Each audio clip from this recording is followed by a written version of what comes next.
नमस्कार दोस्तों बच्चों। अक्सर परीक्षा में जब हम देखते हैं कि एप्लीकेशन कैसे लिखा जाए, यह बहुत ही महत्वपूर्ण प्रश्नों के रूप में आता है और बच्चे कहीं न कहीं इसमें चूक कर देते हैं।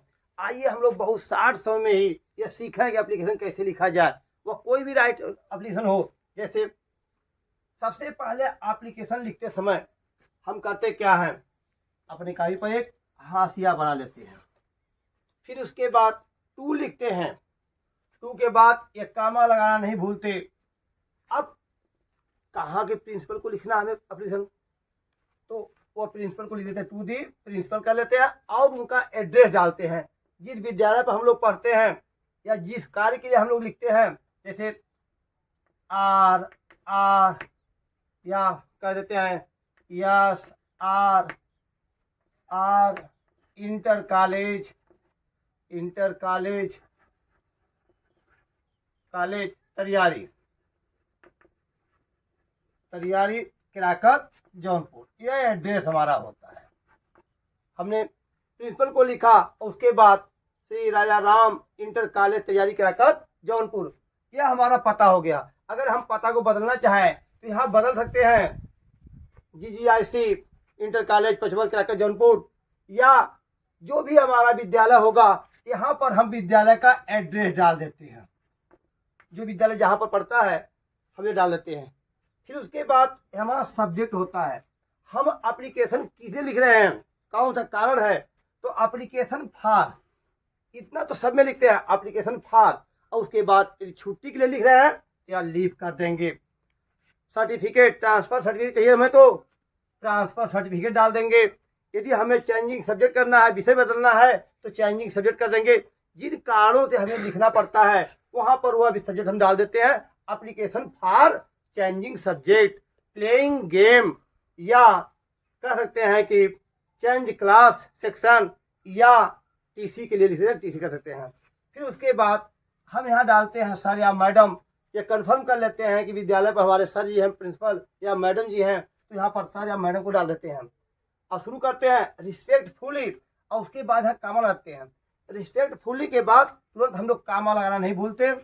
Respectfully I beg to say that, लेकिन छुट्टी के लिए लिख रहे हैं, हमने चुना है छुट्टी के लिए, तो लिखते हैं that I have been suffering from fever since last night, I am unable to attend the class today, the doctor has advise me to take 4 days rest. जितने दिन की छुट्टी चाहिए आप वो दिखा सकते हैं। फिर उसके बाद आप दिखा देते हैं देयरफॉर, आप चाहते क्या है, पैरा को चेंज कर देते हैं, लिखते हैं therefore I requested you to kindly grant me leave for 2 days 3 days 4 days, जितने दिन की छुट्टियां आपको चाहिए उसमें दिखा देते हैं। फिर उसके बाद लाइन को पैरा चेंज करके नीचे लिखते हैं आई शैल बी, इसको लगा भूलना नहीं भूलते लिखना, I shall be highly oblige to you. इतना लिखने के बाद हम लोग नीचे आते हैं, दाहिने साइड में योर ओबेडिएंटली करके XYZ, क्योंकि परीक्षा में नाम को नहीं लिखाया था इसलिए XYZ लिख करके छोड़ देते हैं। और दूसरे साइड में बाएं साइड में हम लोग डेट डाल देते हैं, जिस डेट को हम लोग देते हैं हम लोग। जैसे आज मैं दे रहा हूँ, मान लीजिए हमने आज का डेट यहाँ पर डाल दिया।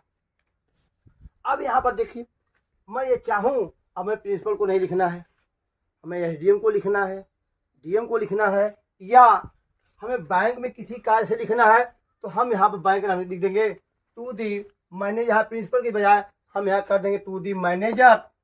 कहाँ के मैनेजर, UBI तैयारी किराकत जौनपुर, UBI तैयारी किराकत जौनपुर लिख सकते हैं, या जो भी बैंक हमारा होगा उस बैंक का एड्रेस यहाँ पर डाल देंगे। अब हम कार्य क्या हमारा है, हम खाता को बदलना चाहते हैं, अपना ट्रांसफर करना चाहते हैं, तो एप्लीकेशन फॉर ट्रांसफर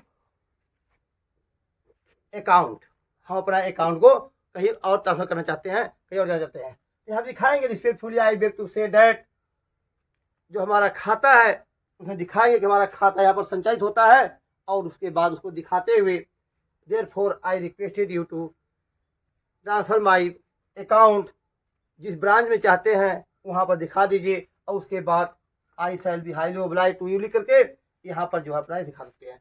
यदि हम चाहते हैं नहीं हम प्रिंसिपल को ही लिखेंगे, लेकिन गेम के संदर्भ में लिखेंगे, तो कह सकते हैं टू द प्रिंसिपल, एड्रेस डालेंगे, सब्जेक्ट लिखेंगे एप्लीकेशन फॉर प्लेइंग गेम, यहाँ पर हम लोग प्लेइंग गेम कर देंगे। और फिर उसके बाद अपनी बातों दिखाएंगे, सर या madam respectfully I beg to say that.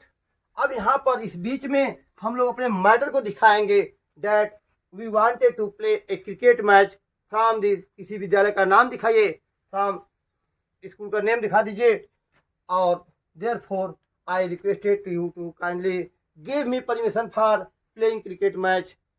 फिर उसके बाद आई शैल बी हाईली, यहाँ पर जो आई है तो वहाँ पर टीम की भावना रहेगी, इसलिए यहाँ पर हम लोग वी कर देंगे, we shall be highly oblige to you करके कर देंगे। और योर ओबेडेंटली अपना स्कूल का नेम लिख, हाँ बच्चों XYZ कर दीजिएगा एट प्लस टीम। फिर उसके बाद डेट डाल देंगे। इस तरह से कोई भी एप्लीकेशन हो, हम इसी लाइन में यहाँ पर क्या करते हैं, पता डालते हैं इस पर। फिर उसके बाद यहाँ पर विषय को दिखा देते हैं, यही हमारा मेन होता है। रिपीट से के बाद जो मैटर होते हैं, मैटर जो है खाता को बदलने का हो, खेल खेलने का हो, विषय को चेंज करने का हो, या क्लास में जो है सेक्शन को बदलने का हो, उस मैटर को यहाँ पर दिखा देते हैं अपनी भाषा में। फिर यहाँ पर रिक्वेस्ट करते हैं भावना से। फिर उसके बाद लास्ट में क्या करते हैं हम लोग, I shall be highly oblige to you करके अपना एप्लीकेशन को समाप्त करते हैं, और योर ओबेंट्री करके यहाँ पे XYZ लिख देते हैं। लेकिन जब वहाँ पर हम पर्सनल किसी को देते हैं तो अपना नाम लिख देते हैं, पता लिख देते हैं, और इधर दाहिने साइड बाएं साइड में हम डेट को डाल देते हैं। इस तरह से हम जो एप्लीकेशन लिखना सीख जाते हैं। ये परीक्षाओं में बहुत आता है। हमारे एप्लीकेशन सिर्फ परीक्षाओं में नहीं, हमारे पूरे दैनिक जीवन में इसका बहुत महत्व रोल होता है। इसी को अगर हम हिंदी में ट्रांसलेट करके देख लें, ट्रांसलेशन करके देख लें, तो हमारा हिंदी का एप्लीकेशन क्या रहेगा, लिखने का तरीका यही होगा। जहाँ पर हम लोग टू लिख दे रहे हैं वहाँ पर सेवा में कर दें, पता डाल दें, विषय दिखा दें, और साथ में महोदय के बाद विनम्रतापूर्वक मैं आपसे कहना चाहता हूँ कि अपनी बातों को दिखा दें। और बातों को दिखाते हुए इसीलिए मैं आपसे प्रार्थना करता हूँ, कृपया मुझे छुट्टी देने की कृपा करें। और यहाँ पर मैं अपना पता यहाँ पर पता दिखाता हूँ, और दूसरी साइड में अपना डेट डाल देता हूँ, तारीख डालता हूँ। इस तरह से यह एप्लीकेशन लिखने की शैली होती है, और मैं समझता हूँ कि आप लोग एप्लीकेशन लिखना सीख गए होंगे। धन्यवाद।